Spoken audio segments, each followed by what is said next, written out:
we've got Terry here, and we're discussing one of my favourite topics, because this is something that I've been challenged with for a long time, and this concept so closely linked with my book, What the Hell Are You Chasing? And this topic, Terry, is more better. And I know you've got some amazing insights on this, and I know that you'll also be really interested in this topic, so really listen up, because Terry just has a whole philosophy around this that I find fascinating.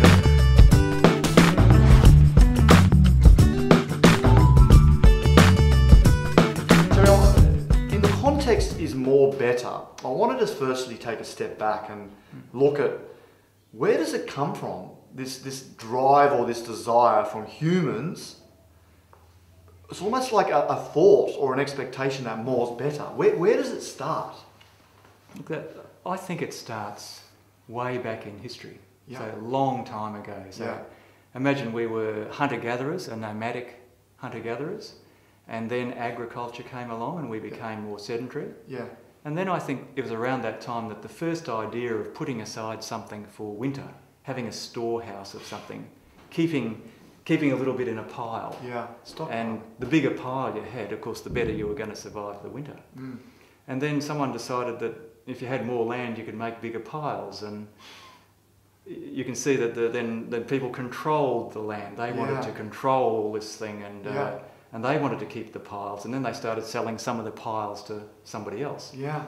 So it became that, you looked up to these people who had more, Yeah. because they had maybe a better ability to survive, Yes. and not just the winter, but to have the things that you needed in life. Yeah. I think that's where it started. Jealousy, almost. A place of jealousy. And I mean, we were chatting before this about even kids today brought into the world. I mean, the two most important days of a child's life's when?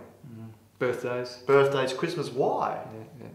Because, and the reason being they get gifts, they get presents. And I mean, Terry, it's not just with when you're a child and getting gifts and presents.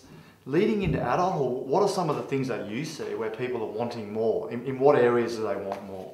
Well, the most obvious thing that comes around the end of the school year is what grade did you get? Yeah. What score did you get? You know, what did you graduate with? Yeah. And it's like of course, competing right from absolutely. Absolutely. And if you got more, well, that's better. Yep. And the best grade and who makes the best teams and And I believed that myself. Yeah. And I'm sure you did of course when you were going through. But I thought that's how I link success. Yes. Yeah. And I guess it is a measure of success. Yeah. But I went to our 5-year reunion, and then our 10-year reunion, and then our 20-year reunion, and I started to see the people that got the good scores sometimes were locked into a job that they thought was appropriate to that score, but couldn't get out of it because they getting paid a lot of money and they couldn't jump from there to somewhere else. And there were guys who were in what we called the dummy class, and who didn't get a very high score, but they were running businesses exporting, furniture to Indonesia, and one guy had a skip, picking up your rubbish business. Very successful. Yeah. Having fun, kicking goals. Very successful businessman. And I thought he was being successful because he was enjoying life and he loved what he did. He was having fun. Success is measured by how much fun you have. But I want to just go into a bit deeper. This is more better, because you're right. It's school and then it's university for a lot of people. But then in the corporate world, it's I want the better job. I want more money. I want the bigger house. I want the better car. I mean, it is this keeping up with the Joneses. A lot of it, isn't it? What's driving people. But what's the underlying issue with this? The underlying issue, I think, Andrew, is that we don't look at the down the road effect of that. What's the down the road effect? So the ego, or the bit of us that wants us to be different or better or more, that's the part that wants more, says, oh, that's got to be better. Everybody will think that's better, therefore that's what I want. Yeah. But the down the road effect, and I've seen this many times, of the promotion could be that you end up spending another third of the hours available per week for another little bit of money and a whole lot of stress and a whole lot of health. Is it worth it? That's gone. And if you really considered all of that, maybe you'd go, I'm not so sure about that. Yeah, because I want to talk about your balance concept shortly, but I want to also understand, is it like a drug? It can be. Is it? But is it in terms of this need to always have more? Yeah, no, it is. It's like an addiction. Well, we've been taught it. Yeah, it's like an ingrained habit. Yep. We believe it. We have a media that just splashes that all the time. You know, look like this. You'll be more of something. Yeah. You need to have this. Yeah, and obviously you really challenge this concept because in many cases more's not better. I mean, just for our listeners here, you've given one example. The person that gets the promotion has the less time with family. But in what other ways do people get caught up in this where they think more's better? I mean, is there another example or two that you see? Well, I think the view that I've formed over time, and I know it's countercultural, I know it's not what everybody standardly sees, is that I've had the privilege to, over 27 years, have one-to-one real conversations with people out in nature, like with yourself. Yeah. And people tell me that what's really going on beyond how they need to appear to the outside world. And I can tell you that the real story of people's lives is not what you see from the outside. Oh, yeah. It's often a lot more raw and a lot more direct. And it's seeing what works and doesn't work on that realm that's helped me to really go, hang on, more doesn't work. No. So what is it that does work? Yeah. And that's sort of, where we can lead to is well, what is it that does work? What do you think might work if more doesn't work? Yeah, because I mean, I see this. I've got a good friend of mine that's gone and bought the beach house.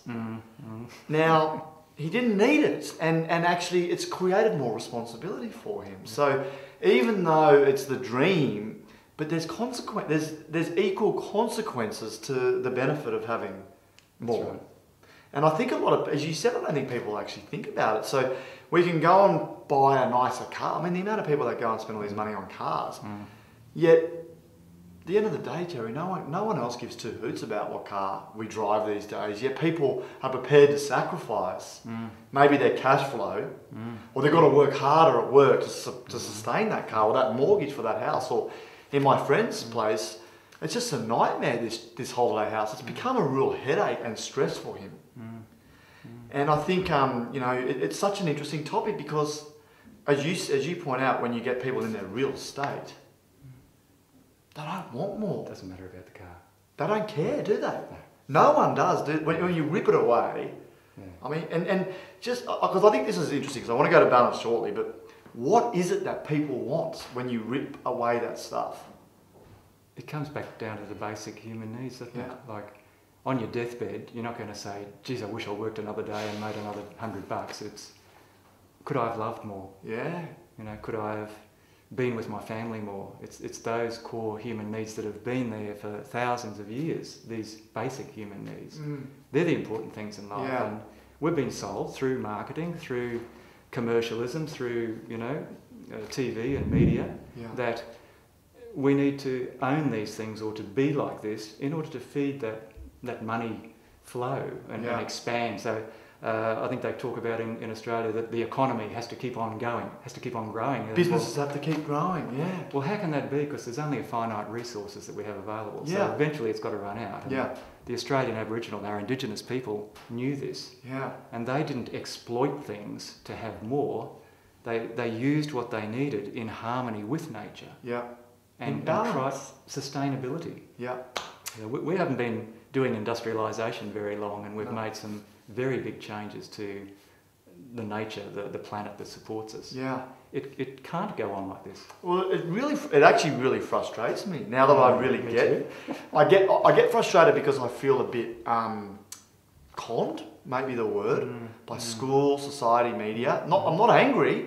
I get frustrated that why are we taught this from an early age when you're right, you hit a certain bracket when you think, hang on, more's not better.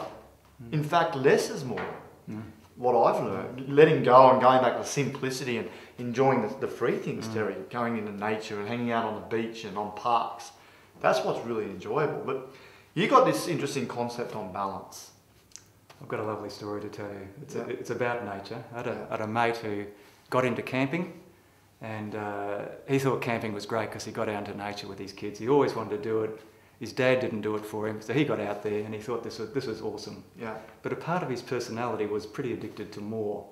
So it took only about 18 months before he had a trailer load of camping gear, and he would arrive. We'd be set up in about 15 minutes to half an hour. He would take 2 hours to set up, 2 hours to pull down, and he'd always be fiddling with things that had to go wrong, or the batteries ran out, or this needed to be pulled out of the rain. And he started to be involved in all of the things, like you said, maintaining all these things. And I had a chat to him one day about it, and I said, mate, I've got to take you backpacking like we did. We've got to go out in the bush, and everything that we need is going to be on our backs. You won't be able to carry all that stuff. Yeah. Pick what it is that's essential, what's going to sustain you for that journey. And he did it once and he got it. And just like you're saying, less is more. He's now cut back to just taking what he needs to really enjoy the environment, not to have more in the environment. Yeah, I mean, I remember the same thing when I'm sitting up in nature, camping, when we're out in the bush, and full moon and we're overlooking this valley. And I remember thinking, the camping fee was $5 for that night. That's right.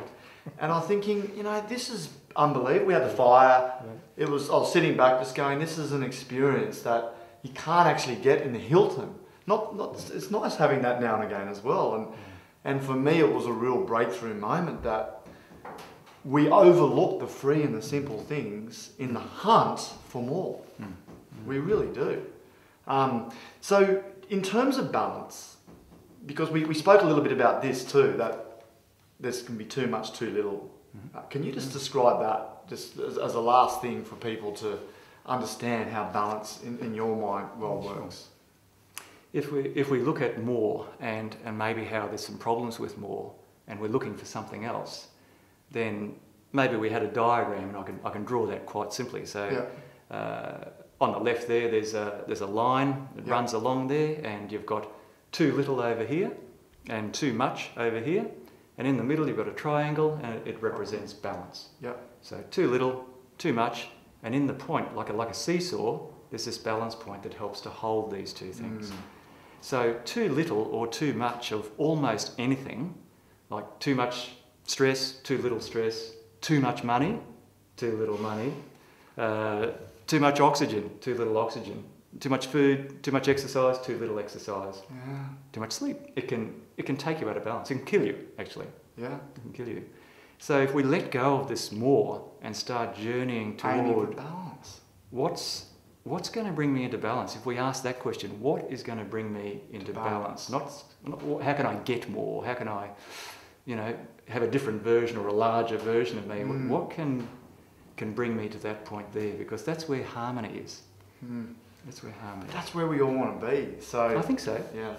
Listen, I love talking about this stuff, and I hope you enjoy this. And if you do have anything else to add to is more better, please share your thoughts below, because we'd love to hear from our audience. And I got a lot out of it. Thank you. And look, just one last thought. I still get caught up in the thinking, the believing that more's better. It's not like you can press a switch. And we'll talk about this egoic mind at a future date, because I know that's got a lot to play with it. So look out for that video as well. Terry, thank you.